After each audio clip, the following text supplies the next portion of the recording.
여러분, 문재인 정부는 일자리 정부라고 자처를 했죠.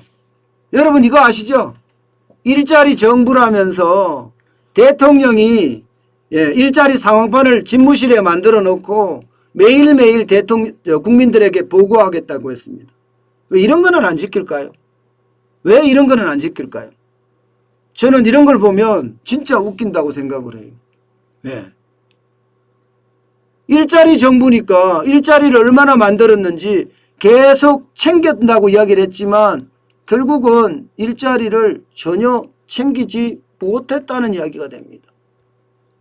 게다가 비정규직을 정규직화, 그러니까 비정규직을 제로로 만들겠다는 공약도 장난 아니었습니다. 인천국제공항 사태만 하더라도 여러분도 잘 아시지만 불공정에 첨단을 달렸잖아요. 시험도 안 보고 알바로 있다가 인천국제공항공사의 정규직이 됐어요. 와, 이거는요 진짜 어마어마한 일이에요.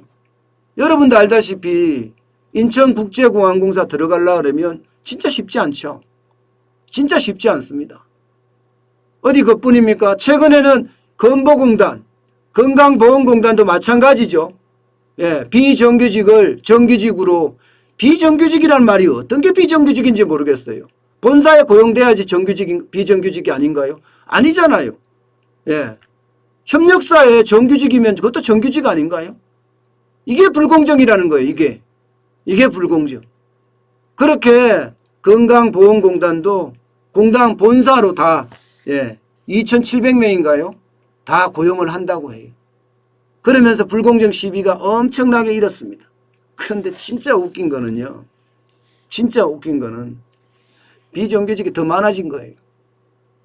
2019년에는 748만 명이었지만 2020년에는 742만 명, 좀 주는가 싶더니 2021년 올해는 806만 명까지 늘었습니다. 806만 6천 명까지.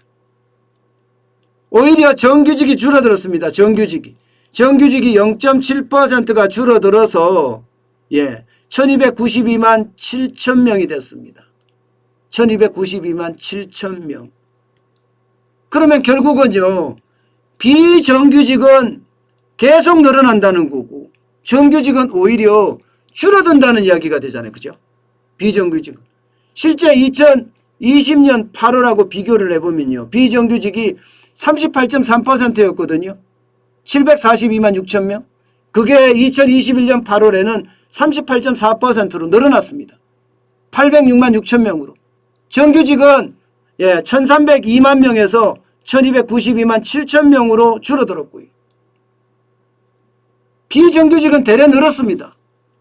이런 걸 보면 여러분 문재인 정부의 민낯이 뭔지를 진짜 정확히 알 수 있을 것 같아요.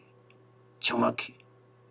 앞에서는 뭔가 화려한 말잔치로 넘어가지만 뒤에서는 도대체 불가능한 공약을 해놔서 만들 수가 없다 이런 이야기가 되는 거예요. 왜 이렇게 많이 늘어났을까요? 비정규직이. 비정규직이 이렇게 800만까지 늘어난 데는 어떤 이유가 있을까요? 바로 노인 알바 많이 늘렸잖아요. 청년 알바 많이 늘렸잖아요. 그러니까 노인 알바 늘어난 것만 해도 60대 이상이 27만 명 늘어났습니다. 27만 명. 문재인 정부 들어와서 비정규직이 56만 4천 명이 늘어났는데 그중에 거의 절반가량이 60세 이상 27만 명이 늘어났습니다. 60세 이상. 결국은 말입니다, 여러분. 결국은 세금 풀어서 비정규직만 늘렸다. 뭐 이렇게 되는 건가요?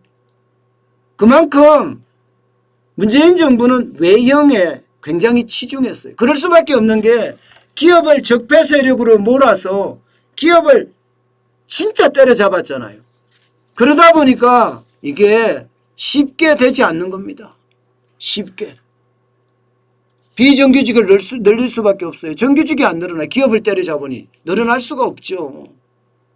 늘어날수록. 게다가 여러분 임금도 차이가 더 납니다.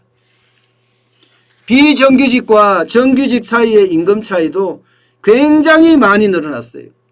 지난 6월에서 8월까지 비정규직 월 평균 임금을 보면 176만 9천 원입니다. 176만 9천 원. 2020년 같은 기간에는 171만 1천 원이에요. 오히려 찔끔 늘어났죠. 찔끔.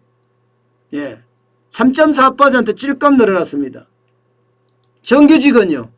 정규직은 323만 4천 원에서 333만 6천 원으로 늘어났습니다. 그러니까 여기는 3.2% 10만 2천 원 늘어났습니다. 비정규직이 5만 8천 원 늘어날 때 정규직은 10만 2천 원 늘어났다는 이야기입니다. 결국은 정규직이 더 많이 늘어났다는 이야기잖아요.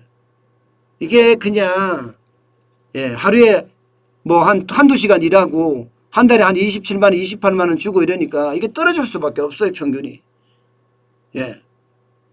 평균이 떨어질 수밖에 없습니다. 전체 임금 관련자 같은 경우는 올랐잖아요. 268만 천 원에서 273만 4천 원으로 올랐습니다. 그런데도 불구하고 이게 최저임금 비정규직은 오히려 떨어지는 그런 사례가 있는 것 아닌가 이런 생각도 많이 해봅니다. 여러분 이게 일자리라는 게요. 일자리는 민간에서 만들잖아요. 문재인 정부의 가장 큰 실책이 말입니다. 일자리는 정부가 만든다고 생각했던 게 저는 가장 큰 실책이 아닌가 싶어요. 그러면서 공기업에 직원들 계속 뽑고 비정규직을 정규직으로 뽑고 말입니다. 그리고 공공알바라고 해서 어르신들 또 청년들 마구마구 뽑고 정부가 일자리의 중심이 되면요. 시장경제가 무너지거든요. 지금 딱 그런 모양새예요. 시장경제가 무너졌다. 딱 그런 모양새입니다. 그래서 참 안타깝다. 저는 그런 생각을 오늘 해봅니다.